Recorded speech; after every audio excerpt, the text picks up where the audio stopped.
Ọmanụ ụmụ ọdịnala Igbo ekenekwa m nwoke kene m nwaanyị.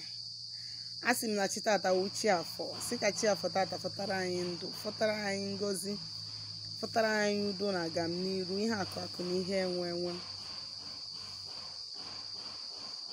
Sị ka chi anyị na ezumezu mmụọ niile anyị na-achụrụ aja chụọrọ anyị ndị ajọ mmụọ na ndị ajọ mmadụ. Asị m anyị gbuo n'iru na anyị ga-egbute ihe ọma. Asị m na aka ọbụla na-ama nzu ama mmanata unyi, ihe ọma ga na-emere anyị bọsị afọ na nkwọ na eke n'orie. Anyị sikwa iwebere ugobelu mana nke si bi ebekwa na anyị si nkwukwa ya ka ọmaka melụ mmadụ niile n'aka ndị n'aka ekpe n'iru na azụ. Anyị siri ndụ mmiri ndụ azụ, ihe ọma mebela anyị, ihe ọma na-eme ndị ọzọ meela anyị, nke na-emebe anyị meelụ ndị ọzọ. Anyị siri oriri zuo oke iwe na-asị ana na ngwuru. Anyị si ka chi anyị na ezumezu mmụọ niile anyị na-achụrụ aja gọzie anyị. Anyị si n'aka ọbụla aka nsi, aka ọbụla na-enye nsi na-achụ anyị, si aka nsi ya baa ya ọnụ. Onye ọbụla fụrụ anyị fụwa anyị, anyị siri ya kpuo isi. Osi ọbụla fụrụ anyị ama, anyị siri ufere ma jie ya ọnụ. Ọfụrụ anyị gbaba aja, anyị si ya were isi ya wee zere aja. Ihe ọma ka anyị na-aga ọfịa ndị si anyị niile n'ofu n'ofu. Bọsị ọbụla abụna afọ, bọsị ọbụla abụna nkwọ na eke n'orie na afọ na n'ụbọchị na anọ ise. Ka mbụkwa onye nke gị nwada gbara ụzọ mmiri, chetakwana abụ onye mgbasa ozi ọma ọdịnala Igbo, bụrụkwa dibịa Igbo. Anyị na-agba afa na-agbasi afọ ike, na-arụ ọrụ mmụọ dị iche iche, na-enyere ụmụ Igbo aka ịmara eziokwu gbasara ọdịnala, maka na ọdịnala bụ ụzọ ndụ na ụzọ eziokwu. Onye ọbụla na-eme ọdịnala isi na-acha ya awọ. Ndị Igbo si na chi onye adịrọ n'izu na isi na-acha ya awọ. Onye ọbụla na-eme ọdịnala na-echukwu chi ya, na-echukwu ezumezu mmụọ niile ya na ya so. Anyị sị ka chi anyị gozie anyị n'ofu n'ofu, dị ka anyị so n'ụkpụrụ ụkwụ ndị iche na ndị mbụ na ndị egede na ndị nna nna anyị ha n'aja ala Igbo, ka ọ gaziela anyị niile. Ise ise ise ise. Isiokwu njimaka ya wee bịa tata bụ irefresh our memory gbasara ihe gbasara ndị mmiri. Ka anyị refresh ya our memory gbasara ndị mmiri. O nwere ọtụtụ ndị mmadụ ndị mmiri dosegoro n'ọnọdụ ejeje ana. O nwere ọtụtụ ndị mmadụ ọya ha na-aya tata bụ ọya ndị mmiri kụrụ ha. O nwere ọtụtụ ndị mmadụ lose go their marriage because of gịnị? Ha na ndị mmiri ha adịrọ na mma. O nwere ọtụtụ ndị mmadụ ihe isi ike dị iche iche na-eme na ndụ ha dụtọ gịnị? Ha na ndị mmiri ha adịrọ na mma. Ọtụtụ bụkwa ndị nwere ọkpụkpọ site na mmiri. Ọtụtụ bụ ndị mmiri nyere ọfọ ịbụ dibịa, ma ndị mmiri nyere ọfọ ịbụ eze nwanyị. Ụfọdụ bụkwa ndị na-abụrụ na ha bịalụ ịlụ ọrụ dịka eze nwoke maọbụ eze nwaanyị, mana ha bụ ezigbota ndị eze na mmiri. Ọ na-enye ha nsogbu maka gịnị? Na ha gbakọtara ndị mmiri azụ, ndị mmiri wee gbakọta ha azụ. Ụfọdụ nwewa problem dị ụtọ na ha mere gịnị? Na ha jere ịlụ ọrụ mmiri, ha jere ịkwụ ngọ aspase n'obi ha nọ ngọ ka ha jere ịkwụ, maọbụ na ha were ọnụ ha wee sị gịnị? Na ha na-eje iseparate onwe ha na ndị mmiri. Ha wee jekwuru ndị ajọ mmadụ, ha separate ha from ndị otu ha wee ole ha tinye na ndị ajọ otu. Ọ na-enye ha nsogbu. Ịgazi n'isiokwu nji ya maka ya wee bịa bụ gịnị? Ihe ga na-eme mmadụ amalụ na ndị mmiri na-enye ya nsogbu. Marakwa amara na mgbe ọbụla ije n'afa, ma mgbe ọbụla ịnụrụ ebe mmadụ na-akụzi sayensị ọ ga-abụ ọ na-eme mmadụ amalụ na ndị mmiri na-enye ya nsogbu. Ọ bụrụ for you to ime gịnị? Jee si na ihe ị na-eji iru izize bụ ọrụ mmiri. Izi onye ahụ kwesịrị ime bụ gịnị? Ịgbagodo afa confirm mụọ malụ mmiri na-enye ya nsogbu ebe o si, ọ be nna ya ka o si ma ọ ikwu nne ya. Ịmara ebe mmiri na-enye gị nsogbu si, ịmara mmiri na-eji ịchụkwa echukwa, ịmara mmiri na-eji ịchụ aja nyelu. I buru mmiri ahụ n'obi, mgbe ọbụla ihe pụtara gị malụ mmiri ga na-ayọ amara, ma mgbe ọbụla ị ga-ana mmiri ị ga-achụ aja, mara mmiri ị ga na-akpọ ma ị ga na mmiri ahụ. O nwere ọtụtụ ịga abụọ na-eme mmadụ amalụ na ya bụ onye mmiri. O nwere ndị na-abụ ha naba, nwoke ụfọdụ na-abụ ha naba, they can't even recollect their dream, mana ha bi n'ihe n'ụtụtụ afụ na sperm ejugo ha arụ. Ọ ndị mmiri na-eme ya mmadụ.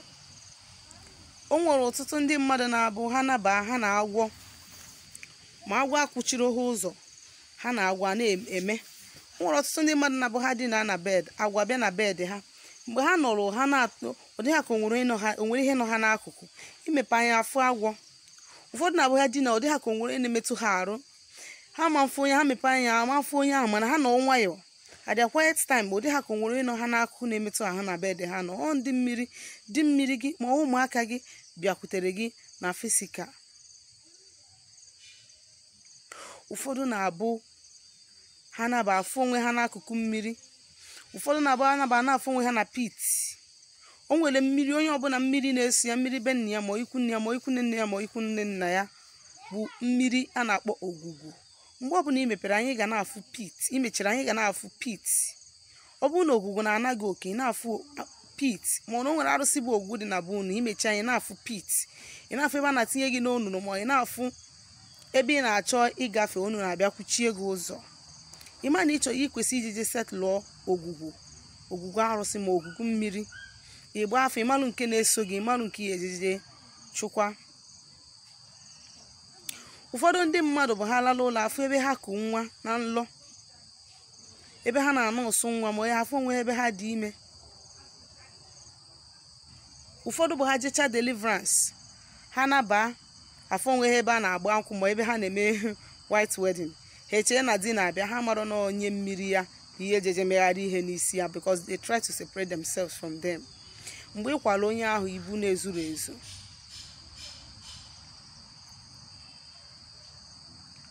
Ụfọdụ na-abụ ha dosie ego ha na-eme isi mysteriously.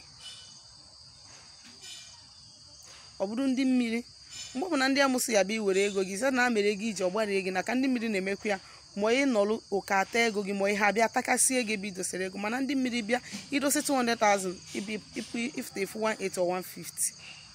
Ọnya bụ ndị mmiri for you. A na-ebutere gị manner of disappointment. A lot of our girls lost their marriage, lost their relationships because of ndị mmiri. Ha na ndị mmiri adị nọ na mma. O nwere ndị mmiri ha ga-agbapụta ụta hapụta nwoke chọrọ ịnụ gị, a na-ejiri iru gị je na-eyi onye ahụ egwu na nlọ. Ọ bụrụ na ọ bụrụ nwoke ma stand ya n'ọdịnala, ọ gbaalụ gị ọsọ. So ụmụ nwaanyị bụ ha ji ịnụ di ha were iru di ha ahụ na-abịa na-eme ha ata. Nwere ike ịbụ ndị mmiri nke ya nwa ma ndị mmiri nke nwoke ahụ a na-aghasarụ gị ihe. Ewuru iru di gị ahụ na-achụ gị ọsọ, ma ewuru iru nwaanyị gị ahụ na-achụ gị ọsọ na-achọ igbu gị. Ọ bụrụ ndị mmiri ọ bụrụ ndị mmiri na-eme gị ya ahụ.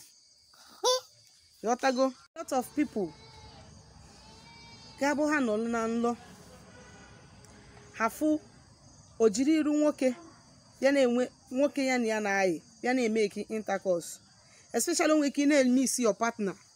O jiri iru onye ahụ bịa ọ bịa na-eme love with you. O jiri iru enyi gị nwoke ma iru enyi gị nwaanyị ma iru di gị ma iru nwunye gị na-eme love with you. Ọ bụrụ na ọ dị mmiri gị na iwe ewe gị ya ma nwaanyị mmiri gị na iwe ewe gị ya, o jiri iru anụmanụ wee bịa na-eme love with you. O nwere ọtụtụ signs ndị mmiri ji eje. Ha ji cobwebs eje. Ha ji cobwebs eje. Apụta were cobwebs mmadụ gafee, o nwere ife mere itinye isi ndị cobwebs akpọchie gị onye gị na ya sokwa. You look out na ị nwere ụdị mmiri ma ọ na ị nwere nwaanyị mmiri. Physically what they do to you is that ha na-agba gị ụchụ. Nwoke fuge ohe etie gị, nwaanyị fuge ohe etie gị. A lot of girls bụ ha nwoke jụọ ha ofa taa na aṅụrị na ha enwetago ụdị nwoke ha chọrọ. Echi onye ahụ fuge ọzọ o dina gị ọgba ịma mfuzi onye ahụ. Some people ihe ọ na-eme ha bụ ha bịa ejiri akwa ụchụ yinye that person.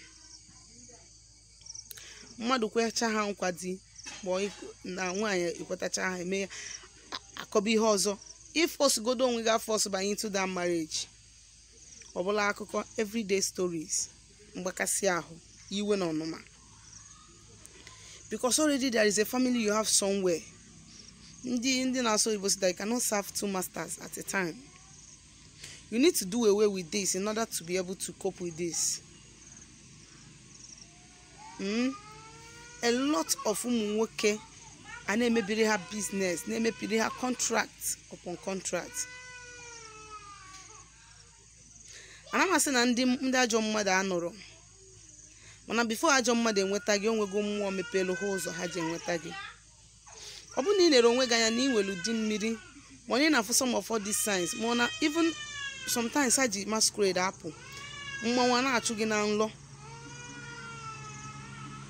Mgbe ụfọdụ na-afụ onwe gị in the midst of ndị mmadụ,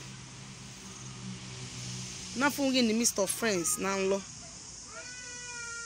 ị marụ na ndị mmiri na-agba gị ụgwọ. Gị na mmadụ kwuo okwu, ihe ndị be gị na-agafe, irute ka ịgafe ụzọ akwụchie, jee kwụọ ndị mmiri ụgwọ.